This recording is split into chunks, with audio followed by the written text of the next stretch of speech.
자, 인류에게 집단 무의식의 개념으로 알려준 스위스의 정신과 의사였던 칼 구스타프 융은 프로이드와 더불어서 정신의학의 양대 산맥이라고 할 수가 있겠습니다.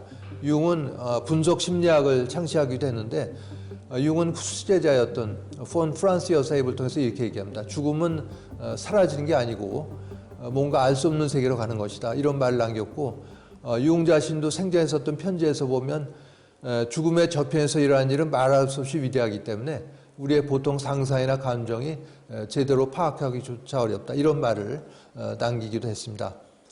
자, 이런 얘기를 의료 현장에서 했던 거는 엘리자베스 퀴블로 로스 박사인데요. 로스 박사는 스위스에서 태어나서 미국에서 활동했던 정신과 의사입니다. 특이하게도 주로 어린애들의 임종을 많이 지켜봤습니다. 예를 들어서 백혈병으로 죽어가는 5살짜리 어린이 환자를 돌보러 갈 때 이렇게 고치벌레 형태로 된 헝겊 인형을 갖고 다녔는데 인형을 뒤집으면은 아름다운 날개가 달린 나비로 변하는 이런 인형을 애들한테 보여주면서 인간의 육신은 영원 불멸에 잘 둘러싼 껍질이기 때문에 죽음은 존재하지 않는다. 다만 다른 차원의 이동입니다. 이런 얘기를 하면서 죽어가는 애들을 위로했다고 합니다. 이 고치벌레가 바로 인간의 낡고 지친 육신이 되겠습니다. 여기서 분리되는 게 의식체 또는 다른 말로는 영혼, 또 영어로는 스피릿, 소울 이렇게 얘기할 수가 있겠는데 이런 게 되겠습니다. 이렇게 완전히 날아가 버리는 게 이제 죽음이 돼 있고 불완전 분리됐다가 다시 돌아오는 게 근사체험 이렇게 말할 수가 있겠습니다.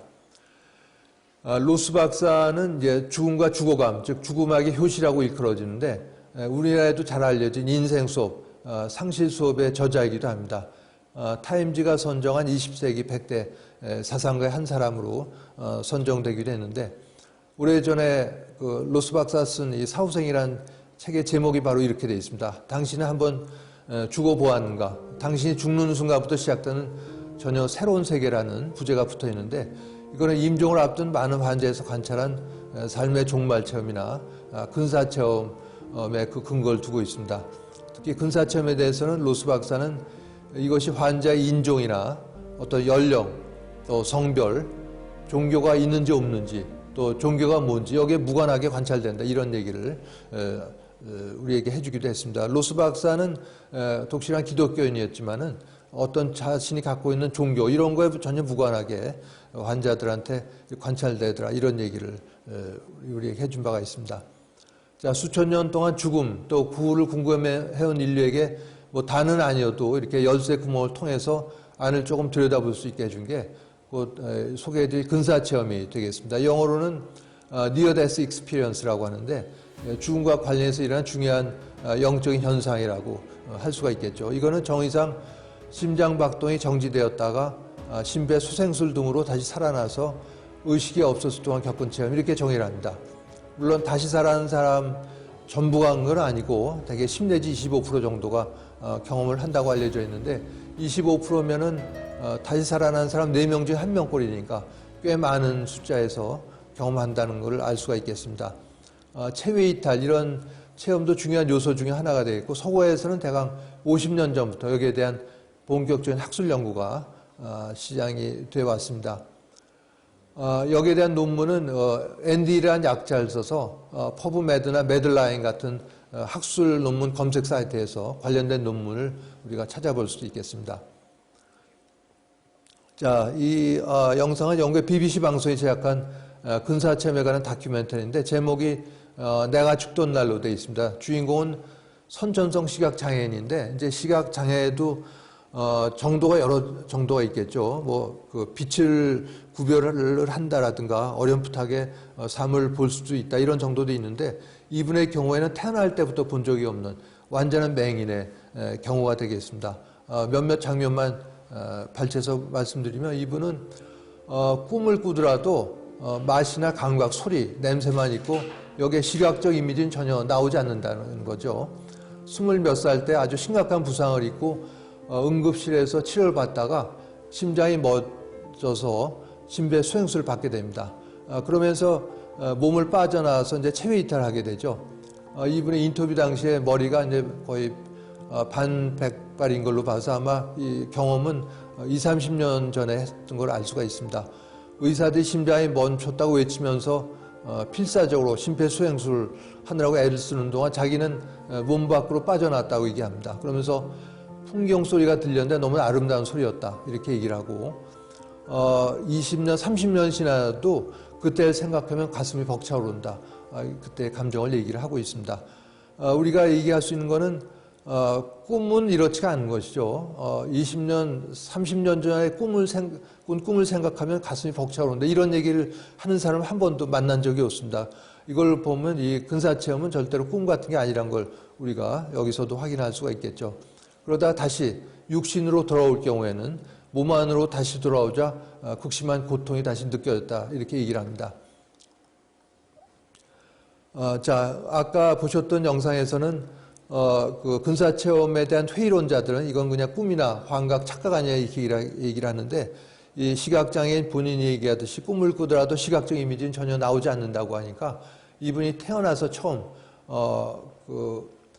근사체험을 통해서 보게 된 자기의 결혼 반지, 헤어스타일 이런 걸 꿈으로는 도저히 설명할 수 없겠습니다. 자, 그 방송을 보신 분들에게 뇌가 의식이냐 이런 질문을 던지면 아마 전부 다 이해라고 대답을 하실 겁니다. 저도 아마 15년 전이면 똑같이 대답을 했을 텐데 왜냐하면 심장이 멎으면 뇌로 피가 돌지 않으니까 10 내지 20초 후부터는 뇌파가 기록이 되지 않습니다. 뇌활동이 없는 거죠. 현대과학이나 의학의 입장은 의식은 뇌가 만들어낸다.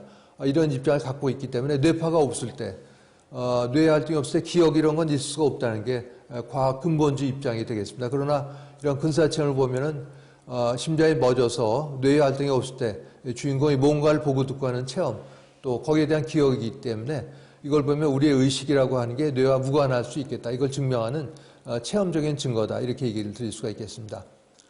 자, 이런 연구의 물꼬를 튼 거는 레이먼드 무디 주니어라는 의사인데요. 이분은 워낙 의사가 아니었고 워낙은 대학에서 심리학과 철학을 전공한 다음에 철학을 가르치던 교수였습니다. 그런데 자기 강의를 듣는 학생들 또 주변 지인들 중에 이런 체험자들이 여럿 있다는 걸 알고 이걸 연구하기 위해서 다시 의과대학을 들어가죠. 훗날 정신과 의사를 하게 되는데 이런 과정 중에 이런 체험자들을 8년 동안 150명 이상을 일일이 만나서 면담을 해서 낸 책이 1975년에 나온 Life After Life라는 책입니다. 우리에서 몇 년 전에 다시 산다는 것 이런 제목으로 재번역돼서 나온 바도 있는데 현재는 절판이 되어 있습니다.